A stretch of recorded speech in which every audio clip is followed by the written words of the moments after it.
नमस्कार, हरियाणा विशेष देख रहे हैं आप, आपके साथ मैं हूं आयुष सूर्यवंशी। फरीदाबाद के विकास को लेकर सीएम मनोहर लाल की अध्यक्षता में एफएमडीए की बैठक हुई।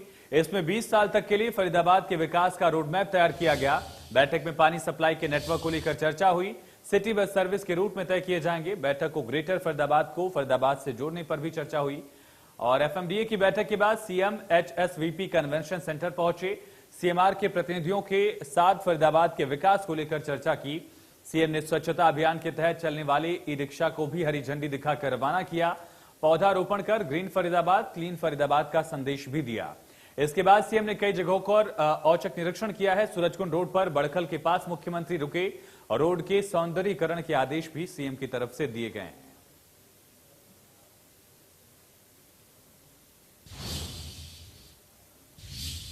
सीएम ने फरीदाबाद वासियों को संबोधित करते हुए कहा कि अब फरीदाबाद गुरुग्राम से किसी भी मामले में पीछे नहीं रहेगा। फरीदाबाद को आगे बढ़ाने के लिए एफएमडीए की बैठक में कई महत्वपूर्ण फैसले लिए गए हैं। सुनिए।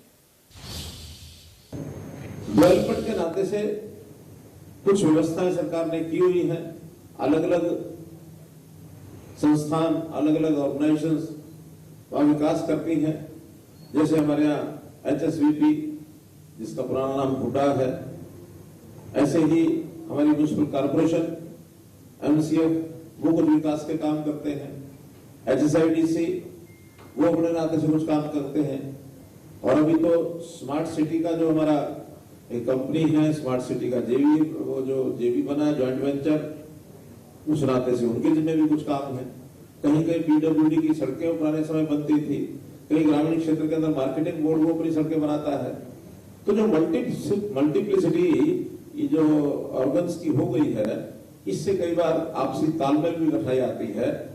तो एक बहुत बड़े नगरों के अंदर व्यवस्था की जाती है, देश भर में बाकी जगह भी होती है। वो होती है अलग से डेवलपमेंट अथॉरिटी बनाना। जो बड़े मेजर काम हैं, जो कोऑर्डिनेशन के नाते से सामान्य ऑर्गेनाइजेशन नहीं कर सकती हैं, तो डेवलपमेंट अथॉरिटी बनाई जाती है। हरियाणा की सबसे पहली जो डेवलपमेंट अथॉरिटी बनी थी, वो बनी थी गुरुग्राम में, GMDA, Gurugram metropolitan development authority. उस समय एक विचार आया था कि फरीदाबाद में भी इसको बनाया जाए। मुझे बताते हुए खुशी हो रही है कि हमने फरीदाबाद में भी एफएमडीए बनाई और आज उसकी पहली मीटिंग थी। पहली मीटिंग में ही अच्छे संकल्प लिए गए हैं, बड़े संकल्प लिए गए हैं कि हमारा इतना बड़ा जो एक महानगर का स्वरूप है, जिसमें लगभग 250 सेक्टर्स ये बन गए हैं। वैसे तो आबादी के हिसाब से और क्षेत्रफल के हिसाब से ये गुरुग्राम से भी बड़ा है, लेकिन वहां चूंकि औद्योगिक प्रगति थोड़ी हमसे ज्यादा हो गई। पुराना शहर हमारा है, फरीदाबाद है, लेकिन कुछ कारण विशेष लोकेशनल एडवांटेज गुड़गांव को हमसे ज्यादा मिल गया। वो थोड़ा आगे बढ़ गए, लेकिन पीछे रहने वाले हम भी नहीं हैं। फरीदाबाद से मेरा खास करके थोड़ा लगाव ज्यादा है, तो मैं आपको विश्वास दिलाता हूं कि फरीदाबाद भी गुड़गांव से पीछे नहीं रहेगा। प्रदेश में आढ़तियों ने अपनी हड़ताल खत्म कर दी है। मंडियों में एक बार फिर सुचारू रूप से गेहूं की खरीद शुरू हो चुकी है। आढ़ती एसोसिएशन ने कहा कि अधिकतर मांगों को सरकार ने मान लिया। अब आढ़तियों की हड़ताल खत्म होने के बाद किसानों ने भी राहत की सांस ली है और तमाम जिलों में फसल खरीद शुरू हो चुकी है। पलवल की मंडियों में किसानों की सुविधा और खरीद व्यवस्था को सुचारू ढंग से चलाने के लिए कमेटी का गठन किया गया। अंबाला की मंडी में भी फसल की खरीद शुरू हो चुकी है। आढ़तियों ने हड़ताल खत्म करने का ऐलान करते हुए कहा कि आश्वासन मिल गया है कि फसल भुगतान को लेकर हरियाणा सरकार केंद्र से बातचीत करेगी। कुरुक्षेत्र में भी अब किसान अपनी फसल को मंडी में बेच पा रहे हैं। आढ़ती अपने काम पर वापस लौट आए। इसके अलावा यमुनानगर के रादौर की अनाज मंडियों में फिर से रौनक देखने को मिली। मजदूर गेहूं की फसल को उतारते और सफाई करते नजर आए। करनाल मंडी में काम शुरू होने के बाद मंडी में व्यवस्था में सुधार होने लगा है। किसान भी खुश हैं क्योंकि उसकी गेहूं की खरीद अब शुरू हो गई है। सिरसा जिले में भी आढ़ती अपने काम पर वापस लौट आए।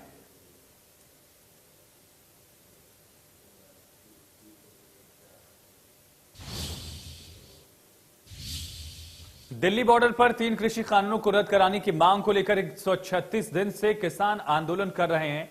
एक बार फिर दबाव बनाने के लिए सरकार पर नई रणनीति बनाई, जिसके तहत किसान 24 घंटे के लिए केएमपी यानी कुंडली मानेसर पलवल एक्सप्रेसवे और केजीपी यानी कि कुंडली गाजियाबाद पलवल एक्सप्रेसवे को शनिवार से 11 अप्रैल सुबह 8 बजे यानी कि 24 घंटे तक जाम रखने का फैसला लिया। एक्सप्रेसवे को जाम करने के लिए एक्सप्रेसवे पर किसानों का जमावड़ा लग गया। किसानों के ऐलान के बाद पुलिस प्रशासन ने सुरक्षा व्यवस्था कड़ी कर दी है। एक्सप्रेसवे पर सुरक्षा के लिए सुरक्षा बलों की 20 कंपनियां तैनात की गई। ये कंपनियां 6 डीएसपी और 17 इंस्पेक्टर के मार्गदर्शन में काम करेंगी। पुलिस ने व्यवस्था कड़ी करते हुए 16 जगहों पर नाके भी लगाए। सभी नाकों पर पुलिसकर्मियों की तैनाती रहेगी। पुलिस ने बहालगढ़ चौक, केएमपी, केजीपी, मुरथल, गन्नौर, पीपली टोल प्लाजा, बारोटा चौक समेत कई जगह पर रोड नाके लगाए। जाम के दौरान कानून व्यवस्था बिगाड़ने वालों पर शिकंजा भी कसा जाएगा। किसान संगठनों से कानून व्यवस्था हाथ में न लेने की अपील भी की जा रही है। इसके साथ ही लोगों को केएमपी की तरफ नहीं जाने की सलाह भी दी गई है।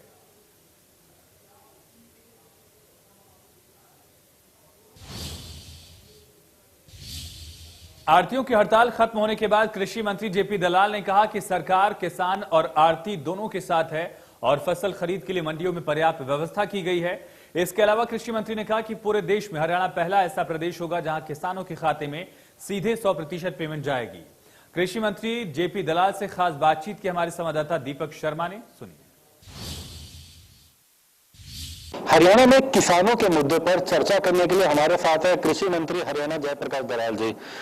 जब हम बात करें किसानों के मुद्दे को लेकर के, सबसे पहले आढ़तियों के बीच में और सरकार के बीच में सहमति तो बनी, जो हड़ताल का निर्णय था वो वापस लिया, लेकिन आज भी कई किसानों का कहना है कि उनके सामने ये समस्याएं आ रही है। ना सिर्फ किसानों का कहना है, अब तो विपक्ष भी आपकी सरकार पर निशाना साध रहा है किसानों के मुद्दों को लेकर।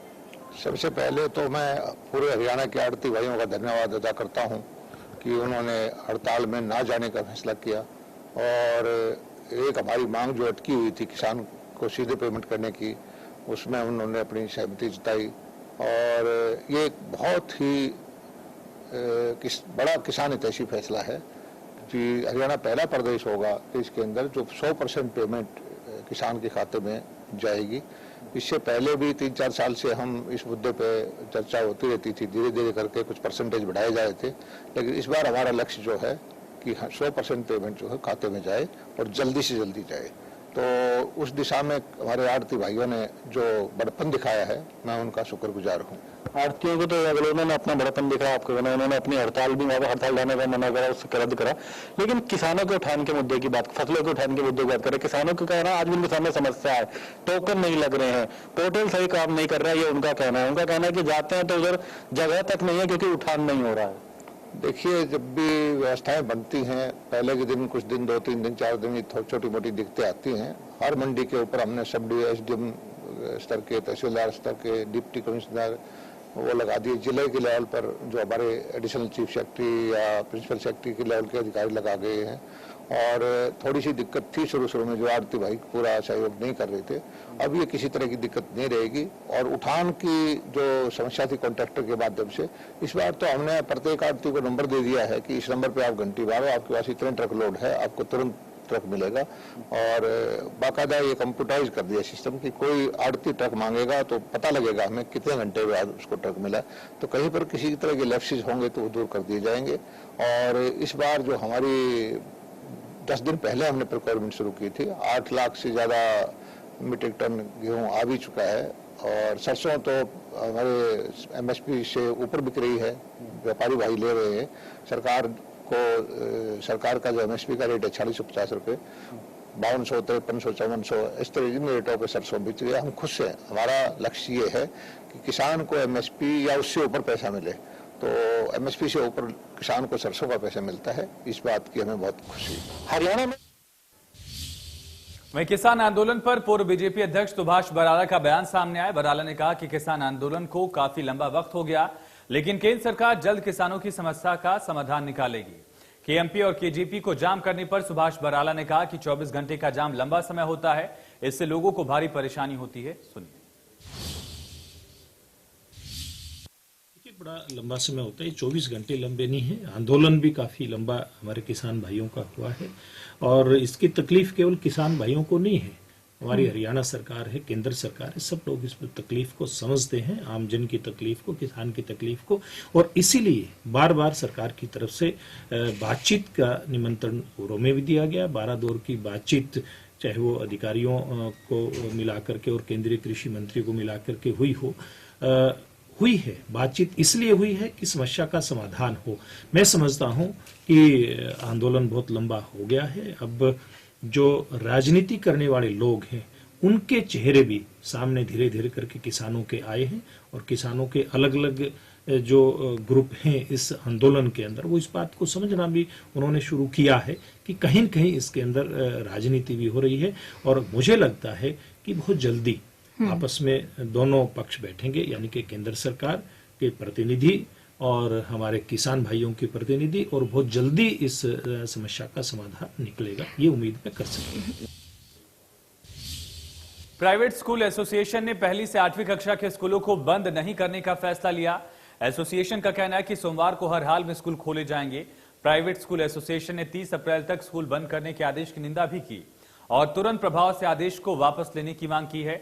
इसके अलावा प्राइवेट स्कूल वेलफेयर एसोसिएशन के प्रदेश अध्यक्ष राम अवतार शर्मा ने कहा कि वो 12 अप्रैल को ओम प्रकाश धनखड़ से मिलेंगे। 15 अप्रैल को स्कूल बसों की चाबियां प्रशासन को सौंपकर धरना भी देंगे। रिपोर्ट देखिए। प्राइवेट स्कूल एसोसिएशन के नुमाइंदे सड़कों पर उतरेंगे और किस तरह की स्ट्रेटेजी अख्तियार की गई है। Haryana private school welfare association के प्रदेश अध्यक्ष की अगर मैं बात करूँ, राम अवतार शर्मा, जो कि बीजेपी शिक्षक प्रकोष्ठ के भी अध्यक्ष हैं, उनसे जानेंगे, बात करेंगे। सर, काफी ठोसपूर्ण तरीके से आज आह्वान किया गया है कि स्कूल खोले जाएंगे निश्चित रूप से, क्या कहिएगा? सरकार के फैसले को लेकर कहीं की गतिरोध की स्थिति नहीं बनी है?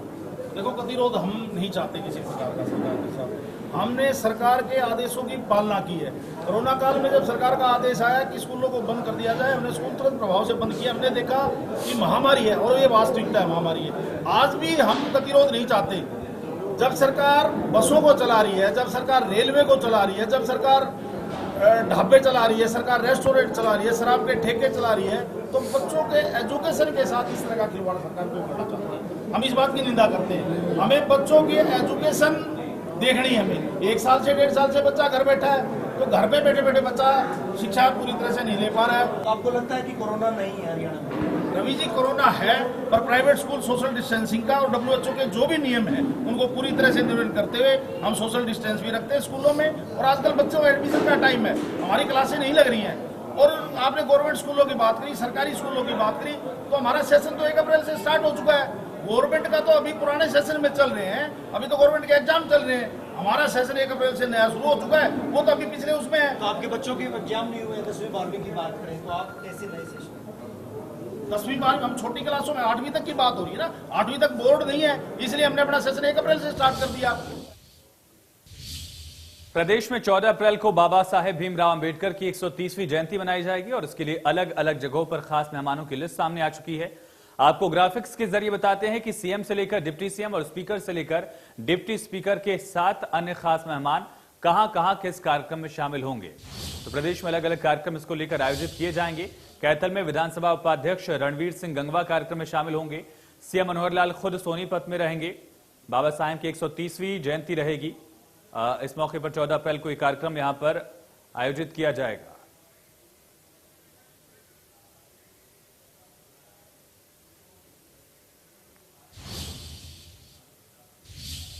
खबरें लगातार जारी हैं, यहां पर एक छोटे से ब्रेक के लिए रुकते हैं।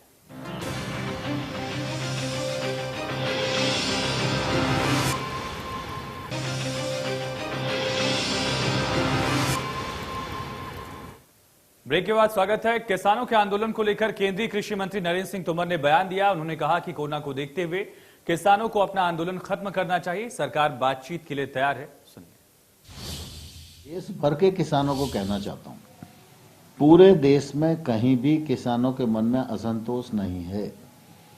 हजारों किसान यूनियन इन बिलों का स्वागत कर रही हैं। जो किसान संगठन इन बिल के विरोध में हैं, उनसे सरकार वार्ता करने के लिए पूरी तरह तैयार है और मैं आपके माध्यम से उन किसान संगठनों को अनुरोध करना चाहूंगा कि वो अपना आंदोलन स्थगित करें। आम नागरिकों को जो परेशानी हो रही है, उस परेशानी को वो समझें और स्थगित करके वो जब भी आएंगे तो सरकार विचार करने को और समाधान करने को तैयार है। जब चर्चा के दौर चल रहे थे, उस समय भी मैंने अनेक बार मीडिया के माध्यम से भी, यूनियन के नेताओं को खुद चर्चा के दौरान भी ये आग्रह किया था कि इस आंदोलन में जो हमारे बुजुर्ग लोग हैं और बच्चे हैं, उनको घर जाने के लिए कहना चाहिए क्योंकि कोविड का संकट भी है, मौसम की भी प्रतिकूलता उस समय थी और आज फिर कोविड का दूसरा दौर चालू हो गया है। पूरा देश इसके कारण चिंतित है और मैं समझता हूं कोविड प्रोटोकॉल का पालन पूरा देश भी कर रहा है, पूरी दुनिया भी कर रही है। इसलिए इस प्रोटोकॉल का पालन किसान यूनियन को, किसानों को भी करना चाहिए और उनकी जिंदगी हम सबके लिए ज़्यादा महत्वपूर्ण है। और इसलिए मैं आपके माध्यम से कहना चाहूँगा, कोविड के संकट को दृष्टिगत रखते हुए आंदोलन को स्थगित करें और सरकार चर्चा करने के लिए तैयार है। जब भी आएंगे हम चर्चा उनसे करेंगे। तो कृषि मंत्री का बयान आपने सुना, लेकिन इस पर किसानों के नेता राकेश टिकैत ने पलटवार करते हुए पूछा है कि जहां पर चुनाव चल रहे हैं वहां पर क्या कोरोना नहीं है और आंदोलन में कोरोना की बात क्यों कही जा रही है। सुनिए। तो कहां वे बात कर रहे हैं? वे कंडीशनल बात करना चाहते हैं, तो उस पर तो नहीं। जब सरकार बैठ कर बातचीत करेगी तो होगी बगैर कंडीशन के। बंगाल में कितने मामले हैं? पूरा देश का अगर रेशो उठाया जाए तो पूरे देश में जहां जहां चुनाव है वहां पे कोरोना के मामले नहीं है। क्या वहां का डाटा छुपाया जाता है या मीटिंग करने के लिए छूट दी जाती है? अगर किसान कहीं मीटिंग करेगा, हम मध्य प्रदेश में मीटिंग कर रहे थे, कल 11 और 12 तारीख की मीटिंग थी, तो वहां पर लॉकडाउन रहेगा, दूसरी जगह लॉकडाउन नहीं रहेगा। तो जहां किसान मीटिंग करना चाहता है वहां कोरोना की गाइडलाइंस का हवाला देते हैं ये, लेकिन जहां चुनाव है, इनको मीटिंग करनी है, तो वहां कोई हवाला नहीं देते। तो इससे कहीं कोरोना के नाम पर धोखा तो नहीं हो रहा जनता के साथ में। और ये सरकार कान खोल कर सुन ले कि ये शाहीन बाग का आंदोलन नहीं है। किसान गाइडलाइन के साथ में आंदोलन करेगा, अपने घर नहीं जाएगा। आंदोलन और धरने खत्म नहीं होंगे। इसी के साथ हरियाणा विशेष में इतना ही, लेकिन खबरें लगातार जारी हैं, बने रहे।